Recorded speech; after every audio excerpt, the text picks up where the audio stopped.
लगातार private airlines की सस्ती टिकट दरों और लगातार मिलती सुविधाओं के चलते जब एयर इंडिया की गत बन गई, उसकी हालत बदहाल हो गई, उसके पास न पैसे बचे अपने एम्प्लॉयज़ को पैसे देने के लिए, ना ही पायलट्स को देने के लिए पैसे बचे, तब उसका दामन थामा है फिर से एक बार टाटा ग्रुप ने।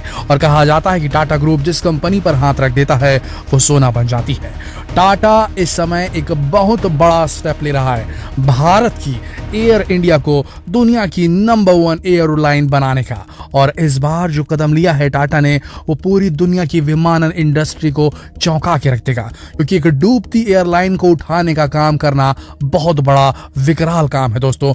और इस इंडस्ट्री में एक गलती पूरी तरीके से तबाह और बर्बाद कर देती है। यह हमने किंगफिशर एयरलाइंस के रूप में देखा, लेकिन इस बार टाटा एयरलाइंस ऐसा क्या करने वाली है जो यूएई की एतिहाद एयरवेज हो, चाहे कोई सबसे लग्जरियस एयरलाइन हो, उसे बीट करने के लिए क्या करने वाली है टाटा कंपनी। आइए देखते हैं टाटा की एयर इंडिया का वो मास्टर प्लान जो उसे बना देगी दुनिया की सबसे बेहतरीन एयरलाइन।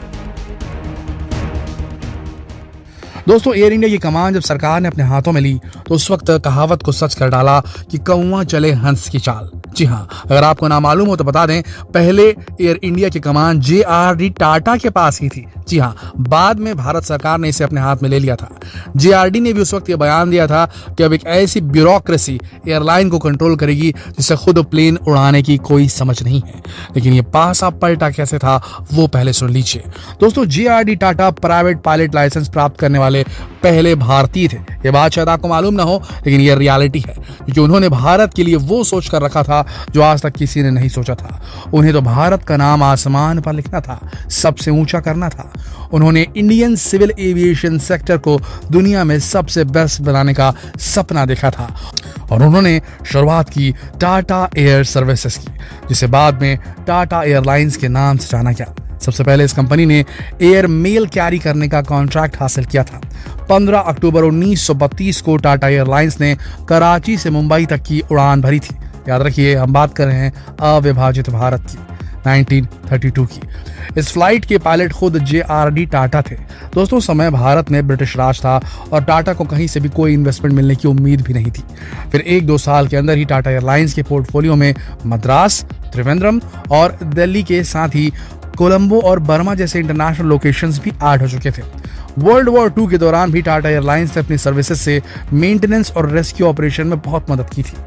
1946 तक टाटा एयरलाइंस एक पब्लिक लिमिटेड कंपनी भी बन गई थी और कोई भी इसके शेयर्स खरीद सकता था।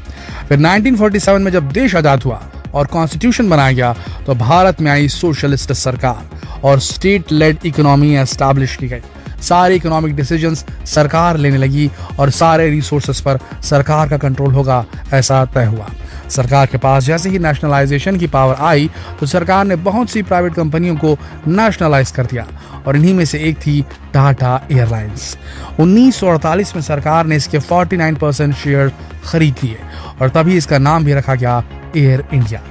और यहीं से टाटा एयरलाइंस, जो अब एयर इंडिया बन चुकी थी, उसके डूबने की कहानी शुरू हो गई थी।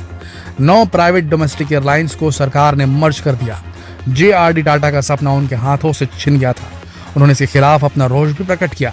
उन्होंने पंडित जवाहरलाल नेहरू पर यह इल्जाम लगाया कि नेशनलाइजेशन प्रधानमंत्री नेहरू की सोची समझी साजिश है ताकि देशवासियों में टाटा परिवार का जो इन्फ्लुएंस है उसे कम किया जा सके।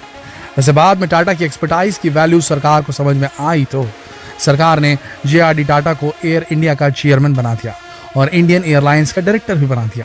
तो कुछ समय तक एयर इंडिया अपनी ब्रांड वैल्यू को मेंटेन करने में सफल भी रही। ब्रांड वैल्यू तो होगी ही दोस्तों, क्योंकि जेआरडी टाटा के रहते एयर इंडिया में ऐसी सर्विसेज और ऐसा खूबसूरत एयर ट्रैवल एक्सपीरियंस दिया जाता था जैसा दुनिया में उस समय कहीं भी नहीं था। हर चीज में भारत की प्राचीन संस्कृति की झलक दिखाई पड़ती थी। ऐसी हॉस्पिटैलिटी जिसे उस समय किसी भी देश की एयरलाइंस मैच नहीं कर सकती थी, तब जेआरडी टाटा दिया करते थे। JRD Tata personally in flights के क्वालिटी स्टैंडर्ड्स को चेक करने के लिए खुद भी ट्रैवल किया करते थे, पायलट की तरह भी और पैसेंजर की तरह भी। एयर इंडिया एक इंडियन ब्रांड बन चुका था जिसमें हर कोई ट्रैवल करना चाहता था, लेकिन फिर एक हादसे ने सब कुछ बदल कर रख दिया और एयर इंडिया की ब्रांड वैल्यू धीरे धीरे इतनी नीचे गिर गई कि आज तक भी संभल नहीं पाई है। यह हादसा हुआ 1978 जब एयर इंडिया की एक फ्लाइट समुद्र में क्रैश हो गई और इसमें ट्रैवल कर रहे सभी 213 पैसेंजर्स और क्रू की मौत हो गई। इन्वेस्टिगेशन में पता चला कि इक्विपमेंट फेलियर और पायलट एरर होने के कारण ये दुर्घटना हुई। सरकार ने सारा बिल JRD टाटा पर फाड़ दिया और उन्हें एयर इंडिया और इंडियन एयरलाइंस से पूरी तरह रिमूव कर दिया। यहीं से एयर इंडिया के पतन की उल्टी गिनती भी शुरू हो गई, यानी जब JRD टाटा ने वो पद छोड़ा तभी से पतन शुरू हो गया था। अब मिनिस्ट्री सेलेक्टेड बोर्ड को अपॉइंट किया गया। अब इंडियन सिविल एविएशन पूरी तरह पॉलिटिक्स में फंस गया था, राजनीति की चपेट में था और टेक्नोलॉजी और बिजनेस पे फोकस करने के बजाय पॉलिटिकल इक्वेशंस, राजनीतिक समीकरणों को इंपॉर्टेंस मिलने लगी। भारत सरकार की करप्शन को एक्सप्लेन करने की तो जरूरत है ही नहीं दोस्तों। ऐसे ऐसे लोगों को इंपॉर्टेंट पोजीशंस पर अपॉइंट किया जाने लगा जिन्हें ना बिजनेस की कोई समझ थी, ना एविएशन की, ना टेक्निकल एक्सपर्टाइज था, सिर्फ नाम मात्र के स्किल्स और टैलेंट्स। 1980 में इंदिरा गांधी ने दोबारा से JRD टाटा को बुलाया, लेकिन कंपनी की चेयरमैनशिप नहीं थी। फिर 1986 में राजीव गांधी ने रतन टाटा को भी बोर्ड ऑफ डायरेक्टर्स में शामिल किया। मतलब बार बार सरकार को टाटा की बिजनेस एक्सपर्टाइज की जरूरत तो महसूस हुई, मगर अपने करप्शन और राजनीति के चक्कर में एयरलाइंस को जकड़ कर ही बैठे रहे। रतन टाटा को भी सरकार की राजनीति रास नहीं आई। उन्हें एहसास हो गया था कि कुछ भी करके अब एयर इंडिया को बचाया नहीं जा सकता, तो 3 साल के अंदर ही उन्होंने हमेशा के लिए एयर इंडिया को छोड़ दिया। अब टाटा का साथ एयर इंडिया से पूरी तरीके से छूट गया। इसके बाद एयर इंडिया में सरकार के हिसाब से रिक्रूटमेंट, ट्रेनिंग, मैनेजमेंट होने लगी और जहां कभी ताज होटल के शेफ्स का बनाया हुआ खाना सर्व किया जाता था, वहां अब सड़ा हुआ खाना मिलने लगा। वहां अब लो ग्रेड का खाना और कभी कभी तो सड़ा हुआ खाना मिलने की खबर भी आने लगी। वर्स्ट सर्विसेज दी जाने लगी। नौबत ऐसी आ गई कि एयर इंडिया में हजारों करोड़ों का नुकसान होने लगा। ज्यादातर फ्लाइट्स लेट हो पहुंचती, स्टाफ का फ्रेंडली बिहेवियर बदलकर अनफ्रेंडली एटीट्यूड में कन्वर्ट हो गया।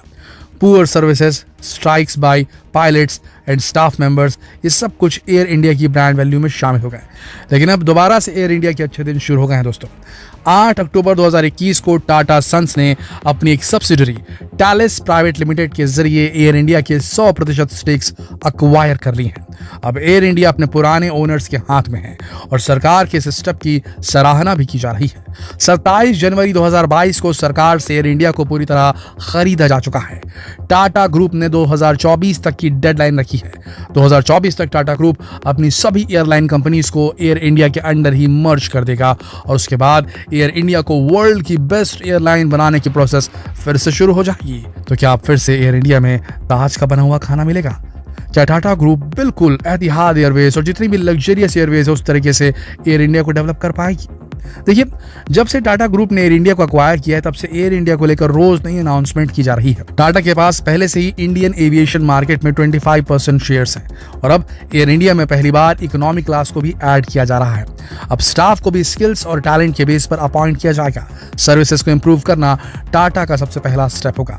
अब देखना यह है कि कितने साल लगेंगे एयर इंडिया को अपनी पुरानी ब्रांड वैल्यू, जो महाराजाओं की तरह जो यात्रा करवाते थे, उसे वापस पाने में, और कितने साल लगेंगे टाटा को एयर इंडिया को दोबारा नंबर 1 इन द वर्ल्ड बनाने में। आपको क्या लगता है दोस्तों, कब तक ऐसा हो पाएगा? और आपका एक्सपीरियंस पुरानी एयर इंडिया के साथ कैसा था जब टाटा ने उसे वापस से रीक्वायर नहीं किया था? ये जरूर शेयर करें, जितना हो सके इस वीडियो को शेयर करें फेसबुक पर, व्हाट्सएप पर, यूट्यूब पर। कल फिर मिलते हैं एक और दिलचस्प जानकारी के साथ। अब तक के लिए आप सबका इस वीडियो के अंत तक बने रहने के लिए दिल से धन्यवाद।